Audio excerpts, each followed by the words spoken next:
In this episode of Data Framed, a DataCamp podcast, I'll be speaking with Renee Teate, a data scientist at higher ed analytics startup HelioCampus and creator and host of the Becoming a Data Scientist podcast. Renee and I will be discussing the many possible ways to become a data scientist, the common data scientist profiles, and how to figure out which ones may be a fit for you. We'll also dive into the fact that you need to figure out both where you are in terms of skills and knowledge and where you want to go in terms of career. Renee has a bunch of great suggestions for aspiring data scientists and also flags several important pitfalls and warnings. On top of this, we dive into how much statistics, linear algebra, and calculus you need to know in order to become an effective data scientist and/or data analyst. Boom! I'm Hugo Anderson, a data scientist at DataCamp, and this is Data Framed. Welcome to Data Framed, a weekly DataCamp podcast exploring what data science looks like on the ground for working data scientists and what problems it can solve. I'm your host, Hugo Anderson. You can follow me on Twitter at Hugo and DataCamp at DataCamp. You can find all our episodes and show notes at datacamp.com/community/podcast. For those interested, we've also got a special offer this week for Data Framed listeners, the opportunity to try DataCamp yourself. All you need to do is email sales@datacamp.com. That's sales@datacamp.com with the subject line podcast and redeem your free 2-week trial. Hi there, Renee, and welcome to Data Framed. Hi, Hugo. Great to be here. It's great to have you on the show, and I'm really excited to talk about all the things we're going to talk about today. The podcast that you worked on for so long, the idea of becoming a data scientist and your journey and process there. But before that, I'd like to find out a bit about you, and maybe you can tell us a bit about what you're known for in the data community. Sure. Well, I think I'm known for the podcast that you mentioned. It's called Becoming a Data Scientist. And I interview people about how they got to where they are in their data science journeys and whether they consider themselves to be a data scientist. And I plan to start that back up soon. So I think that's what I originally kind of got known for. But a lot of people also follow me on Twitter that may or may not have been an original podcast listener. So I have a Twitter account called Becoming Data Sci. And my name on there is Data Science Renee. And I try to help people that are transitioning into a data science career to find learning resources and inspiration. I built a site called datasciguide.com, which collects learning resources and people can go on there and rate them. And I hope to eventually, make that into learning paths and things like that. I have a Twitter account called New Data Sci Jobs, where I share jobs that require less than 3 years of experience. And I try to share articles about learning data science and getting into this field to help people transition in. And then on top of that, I share my own data science challenges and achievements and try to encourage and inspire others so they can kind of watch what I do. And I'm really happy, especially in the last year, I feel, to see a wide variety of people with different educational backgrounds that want to enter this field. So I intend to help them become data scientists too, because I think the broader the background of people in this field, the better it's going to get. So I guess that's what I'm known for, the podcast and Twitter account for the most part. For sure. And I think a wonderful through line there that, of course, we're very aligned with at DataCamp is lowering the barrier to entry for people who want to engage with analytics and data science. And one of your wonderful approaches, I think, you stated that on the podcast, you'll even ask people you have on about their journey, but whether they consider themselves to be data scientists, kind of what this term means and how their practices apply to it. So it demystifies data science as a whole, which can be a very, I think, unapproachable term with a lot of gatekeepers around as well. And I think the work you do, is very similar to how we think about our approach at DataCamp. So it's really cool. Great. I definitely aim for that. So how did you get into data science initially? So this is my favorite question because this is what we talk about the whole time on my podcast. So hopefully I don't run too long, but I will give a detailed answer. So I've worked with the data my whole career. You might call me like a data generalist. Right out of college, I went to James Madison University in Harrisonburg, Virginia, where I still live. And I majored in something called integrated science and technology. So it was a very broad major. It gave more breadth and depth in a lot of topics. We covered everything from like biotech to manufacturing and engineering to programming, but you kind of get a taste of everything and find out what you like and don't like. It had a lot of hands-on real world projects. And one thing we learned in that in the programming courses in the ISAT program was relational database design. And this is something I had never done before then. But when I was in the class, I realized, hey, I'm pretty good at this. I get this. It makes sense to me. And so right out of college, I started doing that type of work. So I was designing databases, building data-driven websites, and like designing forms and reports to interact with the data. I did a lot of SQL and helped design a reporting data warehouse and building interactive reports where people can interact with the data. And I did some analysis on that. So I wanted to take my career to the next level beyond that. And at the time, I thought that a master's in systems engineering would fill in a lot of the gaps in my knowledge. So in my undergrad program, I didn't have a lot of depth in math, for instance, or coding. I just had some introductory classes. So this program it was at the University of Virginia, and it had simulation and modeling courses, optimization, statistics. And at the time, I was kind of afraid of the math, and I had to take linear algebra at the community college in a summer course to even qualify to apply for this master's program. And this is 8 years after undergrad. So I should have known that it was going to be more math intensive than I originally thought. But I found out that like the title of each of these courses in the systems engineering program is kind of like a code for another type of math. So it was very math intensive, but I needed that. And that's something that I wouldn't have learned as much on my own if I did all self-directed learning. I have a question around that, which of course I get a lot as an educator, which is to be an effective data analyst or data scientist, how much linear algebra do people need to know? I think it's good to understand the basics. It gives you a sense of what's going on behind the scenes of those algorithms, to understand how data is being transformed and processed. However, if you're really going to be like an applied data scientist and not so much like a machine learning researcher, you don't have to really know all those intricacies. Like, I'm glad I got a background in it, so I understand how these things work, but I don't use those skills on my day-to-day work. They're like packages that, abstract all that away. So I don't have to be doing those type of calculations on a daily basis as a data scientist. So I would say it's good to get a grasp of it and feel like you understand the concepts, but you don't need to like have a mastery of the actual computations yourself. I mean, that's what computers are for. They can do a lot of that for you.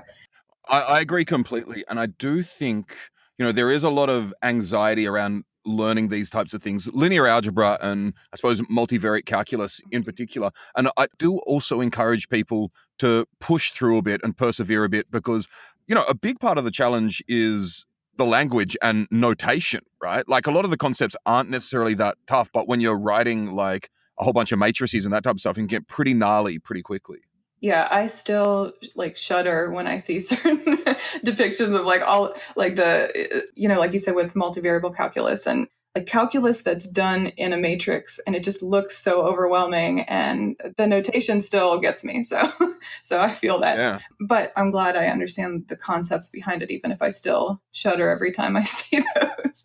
Yeah, and you can have like some crazy notation that really what it is referring to is like the direction of flow along a surface or something like that. Like something that intuitively is quite easy to grasp, but we've got like this heavy archaic notation around it. Yeah, and it's not even consistent. So I was in a program that had like professors from different, departments at different universities, and my husband is a physicist, and there was a course where I was just really struggling with this particular type of computation and the notation. And he looked at it, he was like, "You just learned this last semester."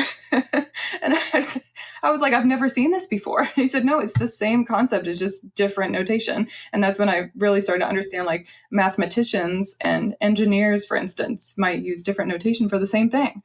So yeah, it gets complicated. And now, I do think if you're going to become like a machine learning researcher or go into like a PhD program, or you're developing things around the cutting edge of data science and really like pushing forward the field and building algorithms that other people will use, then you need to really understand that stuff. But if you're mostly applying algorithms that are already built, you don't have to get as in-depth with that. But for statistics, I do think you really need a solid statistical foundation. So I would kind of say the opposite. Everybody that does data science really needs to understand basic statistics well. Great. So what then happened in your journey while or after you did this program? Yeah, so while I was in the program, the Data Science Institute got started at UVA, and I had been hearing about data science everywhere, and I kind of wanted to switch into that program, but I couldn't without completely starting over. They kind of moved as a cohort through their program. So I found out that I could take a machine learning course as an elective. And so I started taking that just because I wanted to know like what it's about and how close is it to what I'm already doing, because it felt like my whole career up to that point was kind of leading towards data science, and I had never heard of it. So in this machine learning class, it started with a lot of that math and it moved really fast. And I'll be honest, I bombed that midterm. I really thought I was going to like fail out of the course, but I decided to keep going because the first half of the course was the math and the second half of the course was, the coding and applied part of it, which is what I was looking forward to. So I thought, well, even if I get a bad grade, I want to learn what I'm supposed to learn in this course. So let me stick with it. And so, like you said, with the abstract symbols and things, I was having a hard time even like understanding the textbook. But then the last part of the course, we had been building these machine learning algorithms from scratch. Oh, and by the way, all the examples were in C++, but the professor let us use whatever coding language we wanted to. So I started picking up Python at that point. So I didn't have a very good grasp of C++. I had mostly done Visual Basic.NET up until that point and SQL. And I didn't know Python at all, but I figured that was my chance to learn it. So I kind of learned Python as I went as well, which is probably part of the reason I struggled in the class. But by the end, we had this project. So by then, I kind of got Python and I kind of got what's going on with machine learning. And I was going to school part-time while I worked. So I asked my manager, can I use this data that we use at work to, apply it to this project that I'm doing in school? And he said yes, and that was fine. And so what I did, I was working in the advancement division at JMU, which is basically the fundraising arm of the university. And so for my project, I predicted which alumni were most likely to become donors in the next fiscal year. And so the professor loved it and even mentioned that maybe this is something I could publish in the future. And I guess that project outweighed my performance in the math portion of the course because I ended up getting an A in that class, which just That's incredible. blew my mind. But I was like, okay, now that it's kind of confirmation that this is something I should be doing. Absolutely. And I just want to flag that before you go on, that you've actually made an incredible point there, which is that you didn't do a project kind of in a vacuum, essentially. You were working on data that was meaningful for you, meaningful to your employers, and actually gave some insight into something important to a bunch of stakeholders there. Yeah, and it took away, like, in class we have pre-prepared data sets and they were all just lists of numbers. They weren't even like kind of related to the real world at all. The professor chose those data sets because the answer would come out a certain way. And so diving into something that was unknown that no one had really looked at before and at least at our university, and finding some insights that I could share and, actually make a real world difference that tied it all together for me. In a learning experience as well, working on something that means something to you and interests you is so important. Oh, absolutely. I always encourage people to find data sets that are interesting to them and use them throughout their learning journey, because it keeps you interested when things get tough. And also you'll understand the output better if it's something that you've had a background in or even interested in. Like if you're into sports, use a sports data set because you'll have a better sense of whether the output of your model even makes sense in context of sports. And I always say, a lot of people wear fitness trackers these days and they can get their own data with respect to exercise and sleeping patterns and that type of stuff. And they can quickly do a brief analysis or visualization of stuff that's happening physiologically for them. Yeah, that's an awesome idea and definitely something I would encourage. Awesome. So what happened next in your journey? So for my last class, so most of my program that I did in grad school was online. It was synchronous. So I was like actually watching lectures over the internet that were live and there was a class there. But for the last semester, I commuted to campus, which was an hour for me. So I started listening to a lot of data science podcasts because I knew at that point I'm interested in this thing. So back then I was listening to like Partially Derivative and Talking Machines and the O'Reilly Data Show, Linear Digressions, Data Skeptic. And so I was just absorbing all of this data science information. And I knew that this was what I wanted to do.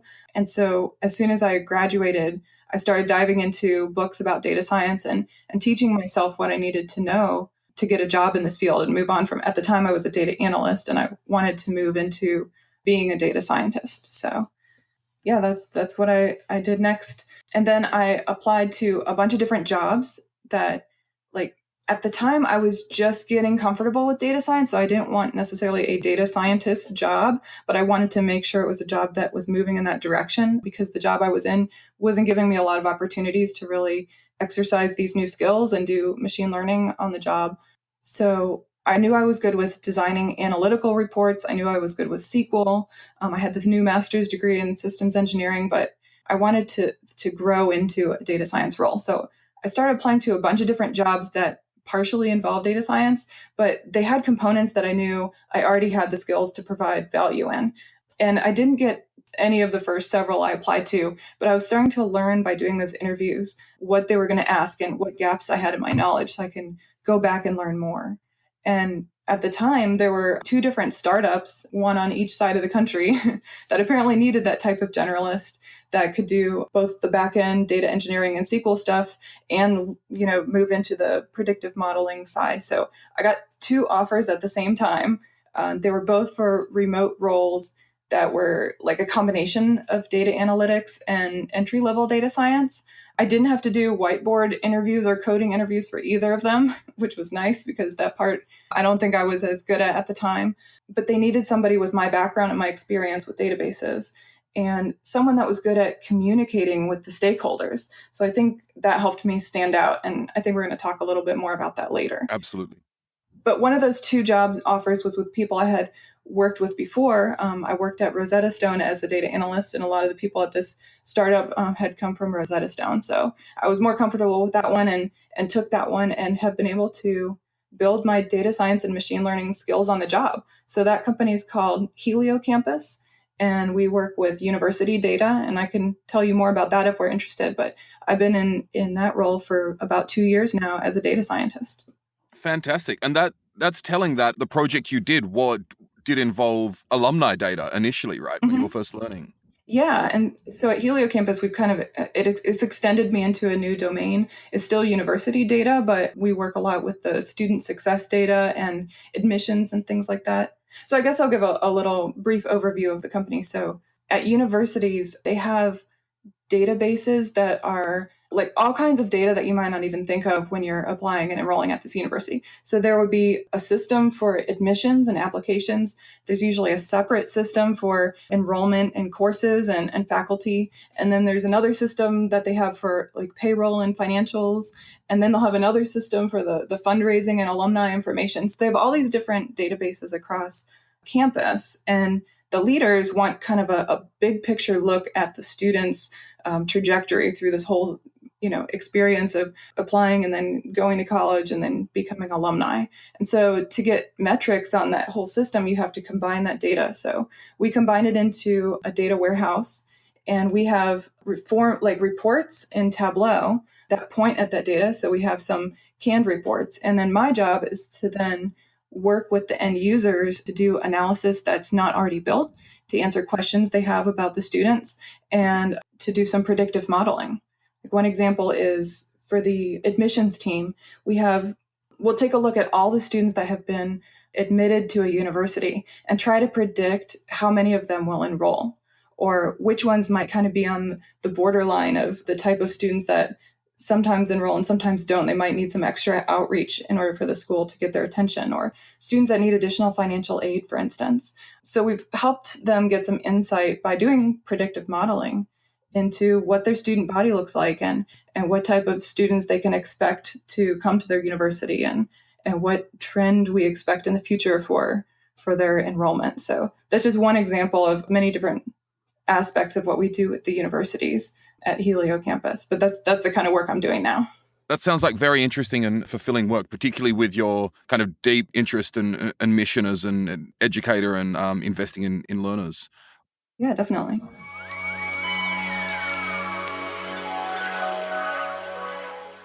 We'll jump right back into our interview with Renee Teate after a short segment.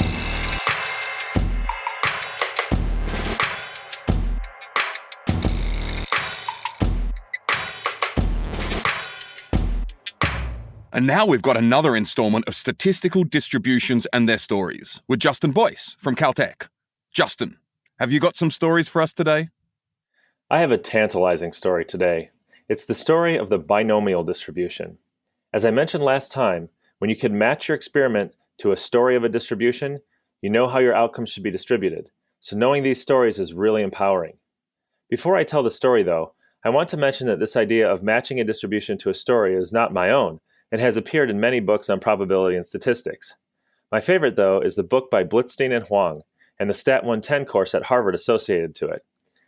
I put a link to that in the segment notes. Ah, yes, that course is famous. Videos of every lecture are online. Now, please tell us a probability story. Okay, if you remember the last time we talked, we discussed the Bernoulli distribution. The story of that distribution is as follows. The outcome of a Bernoulli trial is Bernoulli distributed. Recall that a Bernoulli trial is an experiment whose outcome can be encoded as 0 or 1. In the lingo, we say that getting 1 is a success and getting 0 is a failure. And the canonical example being a coin flip, a possibly biased coin flip, right? Yes. Now, let's extend that to another story.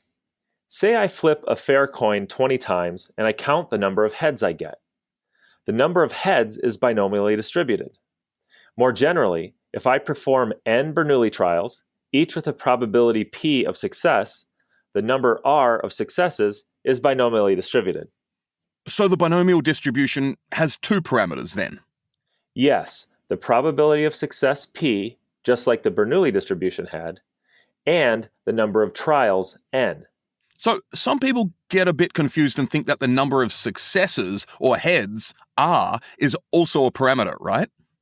Yeah, that's a common misunderstanding that I've seen with my students. The number of successes is something that is observed. It is not a parameter, but a random variable, a quantity that can vary meaningfully from experiment to experiment. How big or small r is depends on the parameters n and p. Okay, so we have the story. What might be binomially distributed then? A classic example is a box of light bulbs. Say I buy a box containing n light bulbs produced by a factory known to produce defective bulbs with probability p. The number of defective light bulbs in my box is binomially distributed. You know I love biology, so here's another example. Say I have n cells and each is going to divide. To divide, it must copy its DNA, so there are n opportunities to get a mutation. The number of daughter cells in the next generation that have a given mutation is binomially distributed. That mutation example does not seem as obvious as the light bulb one. Can you expand on that a bit? Well, think of each DNA replication as a Bernoulli trial. The success is acquiring a mutation, and failure is not acquiring the mutation. The probability of getting a mutation is p, and there are n total replications and therefore n Bernoulli trials. This is the skill, mapping your problem to a story. Great. So you know it's binomially distributed. What can you do with that? Well, once you know the distribution, you can start to compute expectations about outcomes. You know the probability mass function, the mean, the variance, etc. You're empowered to do statistical modeling. Now, there is one more thing I want to point out. The Bernoulli distribution is a special case of the binomial distribution, and you can tell that from the stories. The Bernoulli distribution is just a binomial distribution when the number of trials n is 1. You'll find that distributions are often related to each other as special cases or limits, and that is especially clear when you know their stories. Great. So now we've got two related stories. I really hope we can hear more from you soon. It would be my pleasure.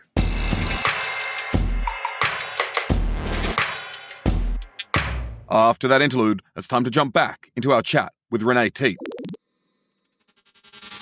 It was fantastic to find out once again about your journey to becoming a data scientist. And something that, of course, you do is insist through your podcast, through a lot of different media, that this is only one journey, right? That, everyone's journey, particularly to becoming a data scientist, there are a lot of different paths and there isn't a one-size-fits-all approach to becoming a data scientist. And that before actually deciding on a path, people need to figure out both where they are and where they need to go and connect those points somehow. So what I'd like to know is, what questions do aspiring data scientists need to think about when figuring out where they're starting from on their journey? Yeah, definitely. So that's actually why I started my podcast, because I was listening to all these other podcasts showing what cool stuff data scientists were doing, but none of them had focused on how did they get there? What did they do? And so I started asking questions. And one of the things I realized that you have to assess, no matter which different, educational background or career background you have, is your starting point. So the kind of questions you need to ask to map out your data science learning path is, like, have you coded before? What language have you coded in before? Data scientists typically learn R or Python, often need to know SQL. How comfortable are you with the mathematics and statistics? And do you need to brush up on those things and get some refreshers, or maybe you need to take it to the next level from where you're at? Have you ever presented a report based on data? So have you done an analysis in a professional setting before? Have you ever answered questions with data? These are like the basics that you need. And then you're going to probably be working in a particular domain. So within that field, do you know the lingo? Do you know what kind of data related career paths there are in that domain? So how you might focus in your data science learning to target one of those career paths. So you might want to like talk to a data scientist in that domain, or analysts in that field, and get a sense of the common questions and state of the art of what problems are they working on and what are they asking. So you get that language. So it's kind of this baseline of all the different parts of those common data science Venn diagrams that you see, of how many of those pieces do you still need to work on to fill in. So you're just assessing your starting point, and then next you'll look at where you want to go, so that you know how to map out that learning path. Yeah, so to recap, essentially we have coding chops, whether you can program what languages, comfort with maths and stats, then communication skills and actually presenting, I was going to say data-based reports, but I really mean reports based on data, and then domain knowledge. And I think these are definitely very important aspects of your own practice to analyze when figuring out where you're starting from. And then, of course, as we both said, you need to have an idea of where you want to end up. Now, this may be a relatively amorphous, changing, vague notion, but what are the typical data science profiles that we've seen emerge that people can end up as? Yeah, so as you mentioned, like data scientists can mean a whole lot of things, but I've noticed that there seems to be these groupings of specialties within data science. So there's like an analyst type of data scientist, that these are people that are usually working with like end users or leaders or other people in the business. They're understanding the kind of questions that can be asked and figuring out how to convert those questions into data questions and determine, do you have the data available to answer those questions, and doing the analysis and then presenting the results, and probably developing data visualizations for those kind of things. There are the engineer types of data scientists that are doing a lot of the back end work, the coding, working with databases and data warehouses, probably doing some of the feature engineering, working with big data systems and technologies that can handle massive data sets, building those data pipelines that support the analysis. Then there's what I mentioned earlier, the researcher type of data scientists, that they're improving those cutting edge algorithms and developing new tools and techniques. So that's a different focus of data science. So I'll say that most people end up doing some combination of these things, but you end up specializing either in like the analysis part or the engineering part or the research part. And my current role, I do a lot of the back-end engineering stuff because I have that background, but also mostly focusing on the analysis tasks and communicating with people at the universities, the institutional researchers and decision makers that are going to use the results of what it is that I'm doing. Yeah, great. So we've identified there three archetypes: the analyst, engineer, and researcher as endpoints, or at least career paths. Knowing kind of the ways we need to think about where we are and knowing where we can end up, what are paths that you would recommend? What do recommended paths look like, essentially? Yeah, I'm hoping to formalize this more in the future with information I'm gathering at Data Sci Guide, but it really depends on the individual. So that starting point that you assessed, the ending point of where you want to end up at, and what are you comfortable teaching yourself or taking courses in, learning online, deciding if you need to go back to school. I do think it's a myth that you need a PhD to be a data scientist. I don't have one. A lot of data scientists I know don't have one. So I would say go back to school if there's something like there was for math for me that you would be uncomfortable teaching yourself and you really need someone else to help you understand like the fundamental concepts there. Talk to someone that has a similar background as you and has become a data scientist, or, find people on Twitter that seem to be following paths that you like and you want to follow that. And then do that project-based learning like you talked about, like finding the data set that has the information you're interested in, whether that's, sports statistics or political data or geospatial imagery or medical data or entertainment data. Like there's so many different types of data out there that you can find something that's really interesting to you and ask a question that you can answer with the data, and then learn whatever techniques you need to learn in order to answer that question. So I think project-directed learning is really valuable. But that exact path and what resources you use, I have a really hard time like recommending any one thing because different things work for different people. Though I would recommend keep trying different things until you find out what works for you. Like don't get discouraged if you pick up a book that a lot of people say is popular and great and you don't really get it and it's not, sinking in for you. Just try something else. Don't give up and say, oh, I'm not cut out for this because this popular book doesn't make sense to me. Yeah, there's a lot of great advice in there. Something I haven't thought about a lot beforehand is talking to someone that has a similar background, essentially finding people like you. And I think this is really cool because after you've done the work of identifying where you are and where you want to go or where you'd like to be in whatever time frame you're thinking, I think it's easy to forget or to think that there aren't people like you out there and that you're alone in this journey, particularly in a field that's moving so quickly. So to find people at different points in their career who are like you, that type of community, to advise or be a mentor or a mentee later on, these types of things is an incredible idea. Yeah, I think another thing that I just thought of that ends up being difficult is just even orienting to the terminology. So even when you're out there looking for someone like you, like there's a lot of weird words that are used in data science that can be confusing at first and you don't really know, like, is that person doing what I think I want to do? So I have an article on my blog about how I use Twitter to do this. So podcasts like yours are great for that. Like just hearing people talk about data science and learning like what kind of things data scientists have to think about. And so when I was ready to move into this career path, I got this book. It was called Doing Data Science by Kathy O'Neill and Rachel Shutt.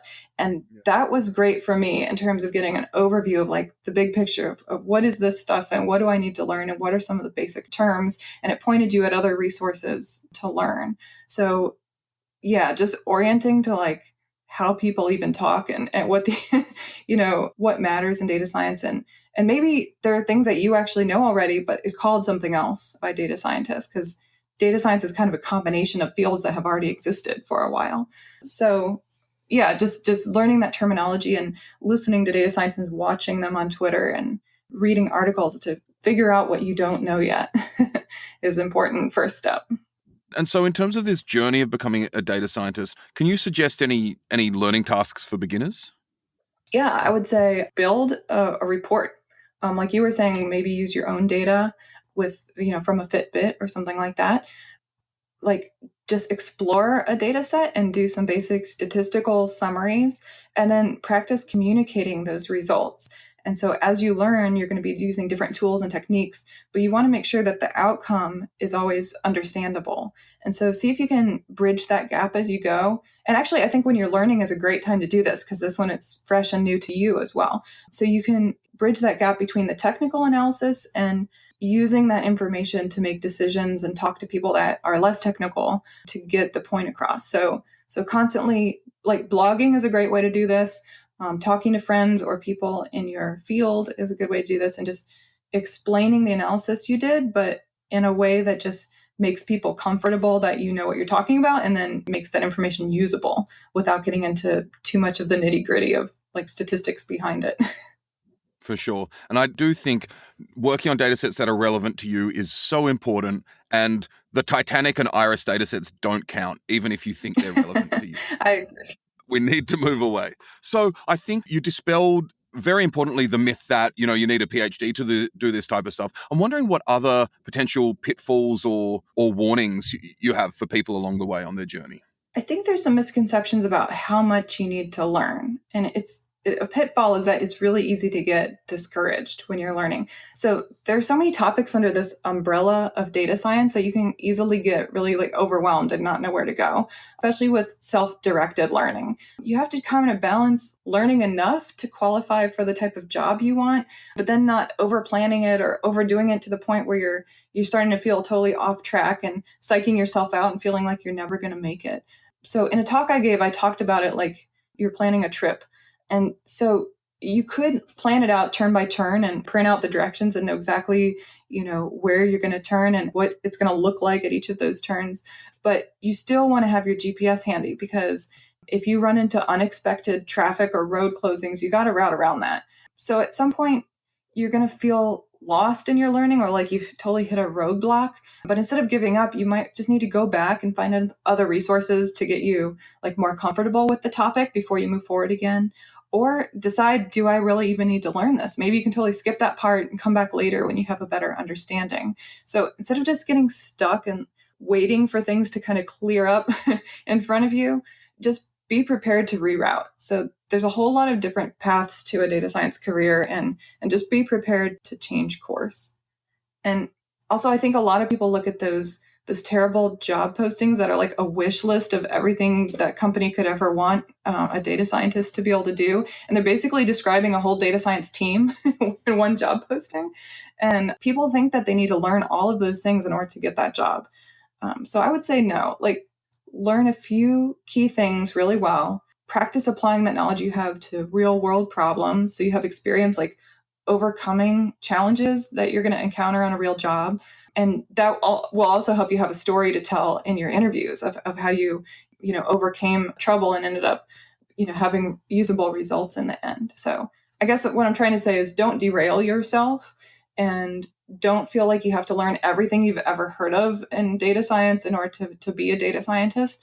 None of us know how to do everything. You just have to know enough of the basics that you feel like solid in that understanding and confident that you could pick up other tools and techniques as you need them. So I would say learn the basics and then learn a couple specialty items that might set you apart or are particular to the field that you're trying to get into.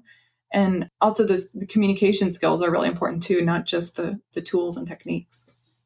Absolutely. And to build on that, something that you hinted at earlier is get out there and do some job interviews as well to find out what the market's like and what interviewers want, and ask them questions to figure out what gaps you may have, as opposed to learning in the abstract what you think may be needed out in the job market. Yeah, and it can be discouraging not to get a job, but I remember, once I did get a data science job, looking back and saying, all those ones that I didn't get, they weren't right for me anyway. So why should I feel bad about not getting them? I wasn't right for the job or the company wasn't right for me. And so, once I found one and it was the right fit and I feel good about it and I like my job. So looking back, I realized that there's just times when it really gets, frustrating or depressing if you keep getting turned down. But there's just so many different kinds of data science jobs out there. I think everybody can find one that matches their skills, even though it might take a while. Yeah. And I do think it's incredibly discouraging and horrifying to, not get a bunch of jobs in a row. Advice I give, which I definitely don't necessarily, I find it difficult to take myself though, is that you only need one hit. You're looking for one hit out of a bunch of opportunities, and the ones that don't work out can be really incredible learning experiences as well. That doesn't make it any less brutal to be turned down, right? Yeah, it's not until after the fact that you look back and realize like how much you learned and how valuable those, rejections were. Yeah. Exactly. So talking about what employers are looking for, I think one thing that we can forget about when thinking about data science in the abstract is that a lot of the time it's used to solve business questions. And you have a great slide that demonstrates how data analysis and science can be used essentially as an intermediary step to get from a business question to a business answer. So this movement from a business question to a business answer is factored through data science. So I'm wondering how key this concept is to your understanding of data science as a whole. Yeah, I created that for one of my first data science talks in order to illustrate like what I think the data analysis process is. And I got such good feedback on it and people really like it. So I go back to it a lot now. So if for anyone that hasn't seen it, it has 4 little phrases with arrows between them. So it starts with business question and goes to data question and then to data answer and then to business answer. So I'll go through each of those. So For the business question, I don't necessarily mean like a sales and marketing kind of business, but like a domain question, something that a decision maker in your particular field or business might ask. And so your job as an analyst is to convert that into a data question. What data is required in order to answer it? Do we have it available? What related questions might we have to answer first to get to that one? And what type of analysis needs to be done to get us to a usable answer, right? Then you have to do the analysis. So that's the data answer piece.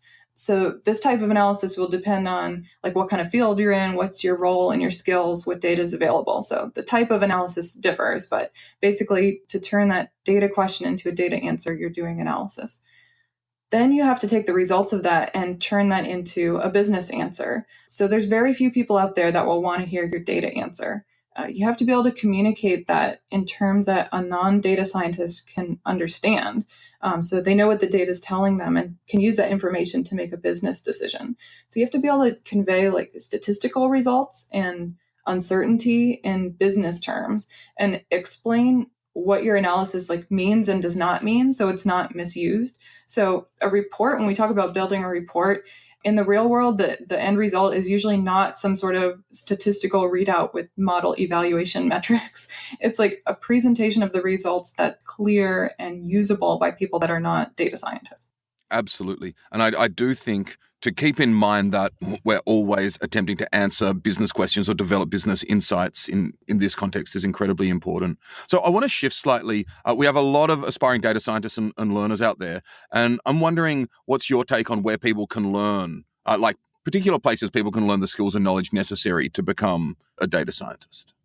Well, like I said, I have a hard time giving specific recommendations because it's so personal, but I've heard great things about DataCamp. Of course, it's actually the highest rated course system on Data Sci Guide. So people that use DataCamp seem to really love it. That's great. I'm a huge fan of DataCamp as well. I don't know whether there's any bias involved here. And I'm not saying that just to suck up. No, it's really, people love it. Also, there's Data Quest, there's Khan Academy for some of those basic skills. There are lots of books out there. People tend to really like the O'Reilly books, and there's some other favorites.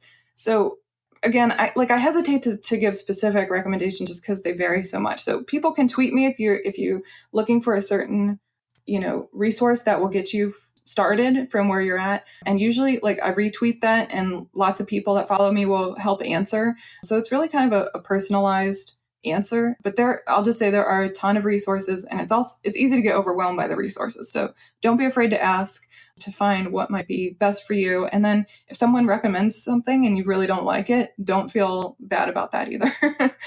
Just move on to the next thing.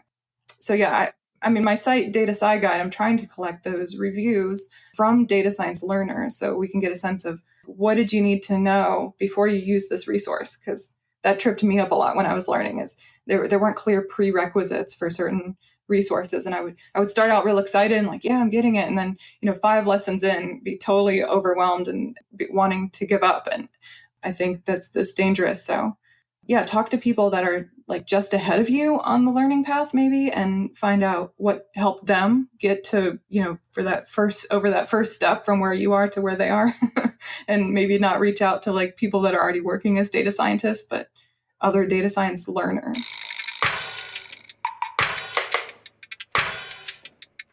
We'll jump right back into our interview with Renee after a short segment. Now it's time for a segment called Programming Topic of the Week. I'm here with Emily Robinson, a data scientist on the growth team at DataCamp. Emily has just launched a DataCamp course called Categorical Data in the Tidyverse, and I wanted to have her on to discuss it because it's so exciting.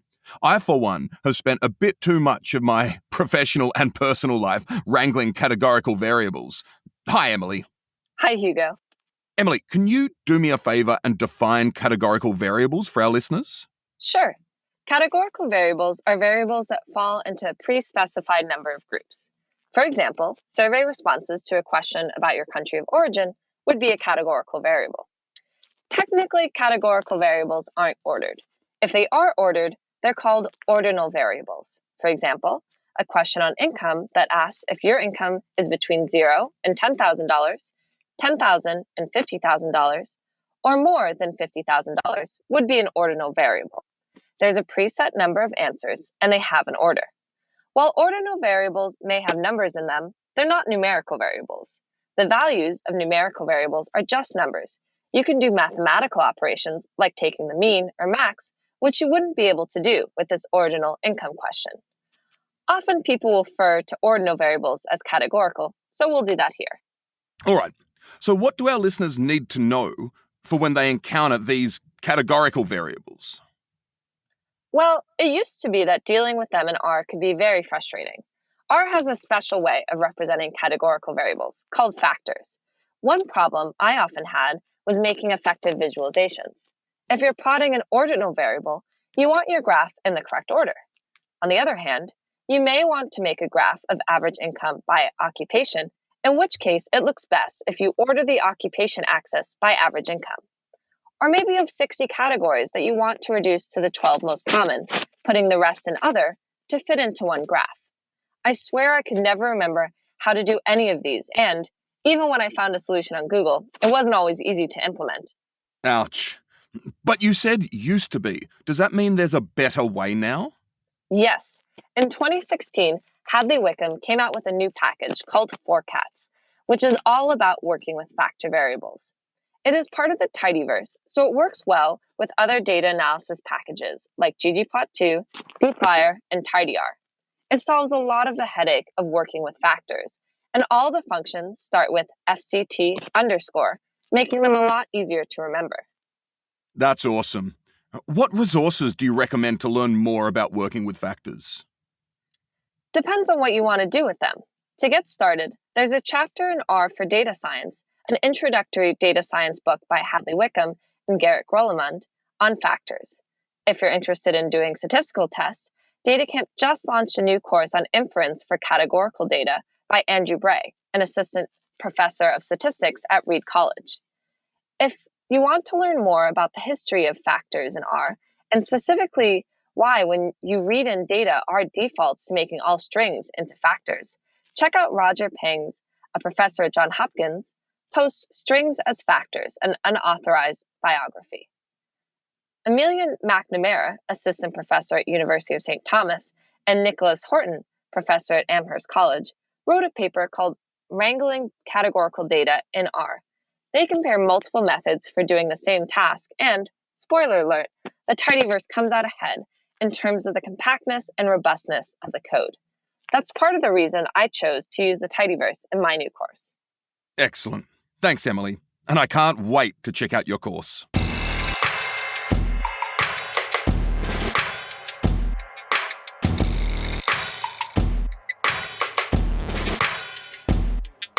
Time to get straight back into our chat with Renee.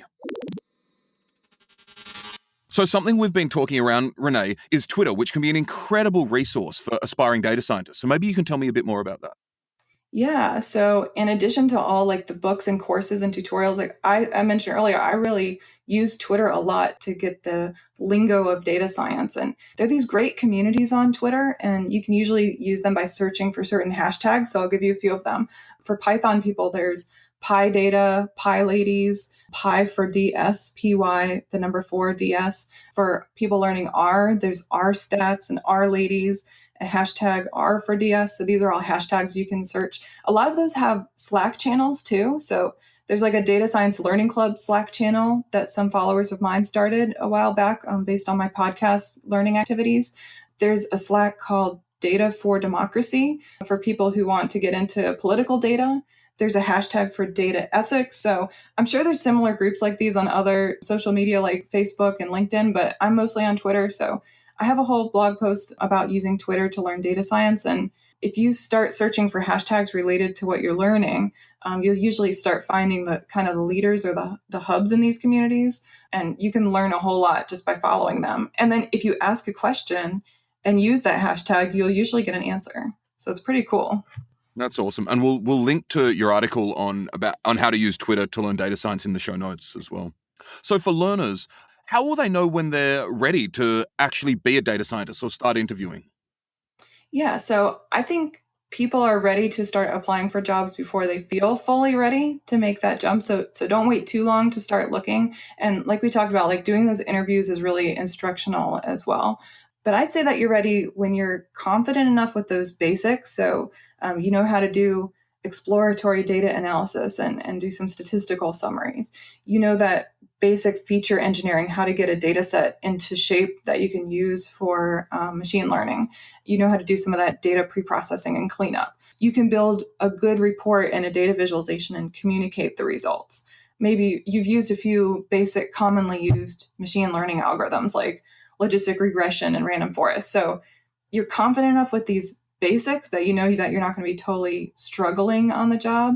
But once you feel that you have that solid understanding of like how machine learning works and you can apply it, you probably want to also add in a few specific techniques that will make you stand out. Either something you feel like you're good at, maybe you're really awesome at building like pretty visualizations that are easy to read. Maybe you're really good at that back-end data engineering stuff. So something that you can say is your specialty when you're applying for the jobs. But you don't need to check off the entire list of every algorithm and every tool and technique out there. I've interviewed for jobs that included skills that I already had throughout my career and I was confident with, plus some skills that I was still picking up. So if I knew that I could understand what people wanted and I was confident enough that I could pick up those new tools and techniques along the way, then I realized like I got a job before I thought I was ready. And, you know, at least I hope, and I've been told that I've done really well there. So a lot of stuff you can pick up as you go if you have the basics down. So, you know, don't feel like you have to be an expert in every area, like nobody is. So start applying and you'll get a sense for what it is that you still need to learn in order to get a certain type of job. But yeah, don't wait too long. And I think the field is so vast and there are so many techniques and new techniques emerging all the time that if you try to be as comprehensive as possible, you'll always feel there's more stuff to learn and you'll never get out. Yeah, you're going to be learning on the job no matter how advanced you are when you apply. And there's a huge demand out there right now for people with data skills. So even if you get kind of a transitional data analyst type of role, you might not have the title of data scientist right away. But if it's a role that offers you the possibility of doing some machine learning, yeah, you can grow into that as you work. So I want to shift slightly. And recently you gave a talk called Can a Machine Be Racist or Sexist? And using this question you posed as a jumping board, can you speak to what you consider the biggest ethical challenges facing data science and data scientists as a community? Yeah, so we could do a whole episode just about this. And I'll connect you with some people that I think would be great interviews that could talk extensively on this topic. But the main purpose of me doing that talk was to get people to understand that even though you're using these mathematical algorithms and computers to get a result, that doesn't mean that things produced by data science are unbiased.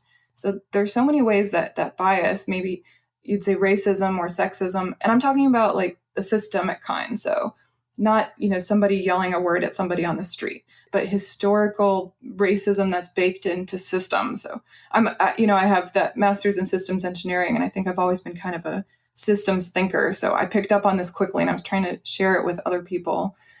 And you can link to my whole talk for all the slides. I really struggled to like cram in all the examples I wanted to give because there's really so much to learn here. So with machine learning, you're really doing pattern matching. That's what those algorithms are doing, are finding patterns in the data, which is a lot like stereotyping.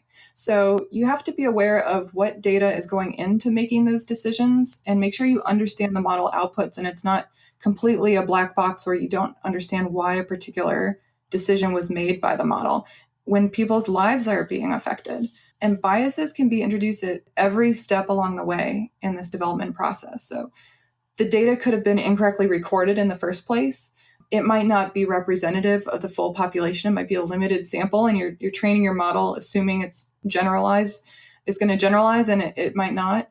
Your data could contain historic biases. Like, for instance, crime databases are only going to contain records for crimes in areas that are policed. So if a crime at a certain location isn't observed or isn't recorded into the system by the police, an algorithm you train on that is going to think there was no crime there and make predictions accordingly. So it's just you're encoding not what's happening in the real world necessarily, but you're capturing what people are capturing about the system that you're looking at. There's certain techniques that can amplify bias when you're doing your pre-processing and model training. There's a question of what are you even optimizing for? So, for instance, YouTube has this problem where they're optimizing for viewing time. They want your eyeballs on their ads. So if something is like particularly crazy or creepy or exciting, people are going to watch it a little longer. And so those videos that are like really extreme will bubble up to the top and be recommended to more people, because when you watch them, you might be fascinated by it and watch longer. And so it can kind of radicalize people. People might get to the point, especially kids, I think, where you can't necessarily separate the truth from this fiction that's like constantly in front of you, because that fiction is exciting and interesting and makes you watch longer. So what you're optimizing for and what kind of effects that could have is important. How do you even decide when to stop optimizing, or if the results of your model are good? Like, that's a decision that requires a human input. How do you know if the results of your model are being used properly and it's not being misused or misinterpreted? So there's people making decisions at every step along the model development process. So you can't say that, oh, it's automated and computerized, there's no bias involved. Like, there can be bias introduced at every single step. And a lot of these issues are cultural, right, as well, that as a community of data scientists, we're only now really starting. Well, there's been work done on it previously. I don't want to dismiss that, but we're really only starting to think collectively about how to approach these problems now. Yeah, definitely. Yeah, and it's a culture of how the company is run, and it really takes us data scientists making decisions about what we're willing to do as well. And so much of this, like, the models are being built under pressure for deadlines and being rolled out, and you might not even know how it's being used in the end, but just being aware of the impact of these things that we're building is important. And I love this quote from Susan Ettlinger in the TED Talk that she gave. She said, "We have the potential to make bad decisions far more quickly, efficiently, and with far greater impact than we did in the past." So we're really just like speeding up these decisions. We're not necessarily making them better unless we make an effort to do that. So we have to make sure that as data scientists that we're not causing harm. And we're in high demand right now, so we're lucky we have some choice in what kind of businesses we're willing to work for and what kind of products we're willing to contribute to. So we can make a difference in our future and hopefully make it a little less dystopian than the entertainment world imagines, or that we can imagine, just by being aware of this and making conscious decisions of what we're willing to build. I couldn't agree more. So, Renee, do you have a final call to action for all our listeners out there? Yeah, so I know there's a lot of people that listen to these podcasts that are just getting into data science, but some people have been like lurking on Twitter for a long time, listening to podcasts for a long time, reading books. And so my call to action for them is like, dig in, find a data set, start working with it. Tweet me at Becoming Data Sci if you need help. I'll connect you with an online community that can help get you started. So don't delay like actually working with real data.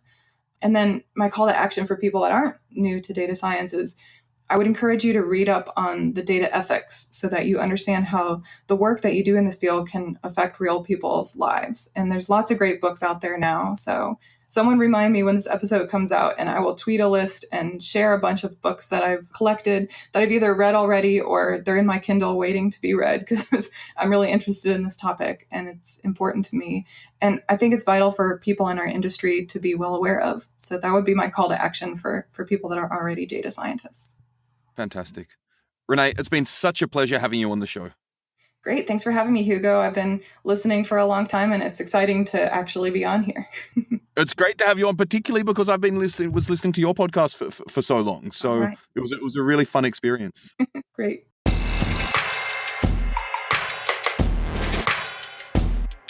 Thanks for joining our conversation with Renee about all the possible paths to becoming a data scientist. We saw the importance, when learning, of working with real-world datasets that are relevant to you, and that it's helpful to know the basics of linear algebra, but far more useful to know more about basic statistics and how to think about data. We saw just how important it is, when starting out, to analyze where you are in terms of skills and knowledge, and to have an idea of where you want to end up, and then to connect those 2 points in your path to becoming a data scientist. Whether you want to be a data analyst, research data scientist, or the engineer breed of data scientist, the basic archetypes Renee identified, these principles are the same. Renee also warned against being overwhelmed by the potential plethora of techniques and concepts you may want to learn, and to know that you'll always be learning in this field. There's so much out there. Also, Remember that you'll likely be ready to start interviewing before you think you are, so jump in there. Also, make sure to check out our next episode, a conversation with Alan Downey. Alan is a professor of computer science at Olin College and the author of a series of free open source textbooks related to software and data science. Alan and I will be speaking about uncertainty in data science and how we, as humans, are not always good at thinking about uncertainty, which we need to be in such an uncertain world. Should we have been surprised at the outcome of the 2016 election? What approaches can we, as a data reporting community, take to communicate around uncertainty better in the future? From election forecasting to health and safety, thinking about uncertainty and using data and data-oriented tools to communicate around uncertainty is essential. All this and more in next week's episode. I'm your host, Hugo Bown-Anderson. You can follow me on Twitter at Hugo Bown and DataCamp at DataCamp. You can find all our episodes and show notes at datacamp.com/community/podcast. Don't forget that for those interested, we've also got a special offer this week for DataFrame listeners, the opportunity to try DataCamp yourself. All you need to do is email sales@datacamp.com. That's sales@datacamp.com with the subject line podcast and redeem your free 2-week trial.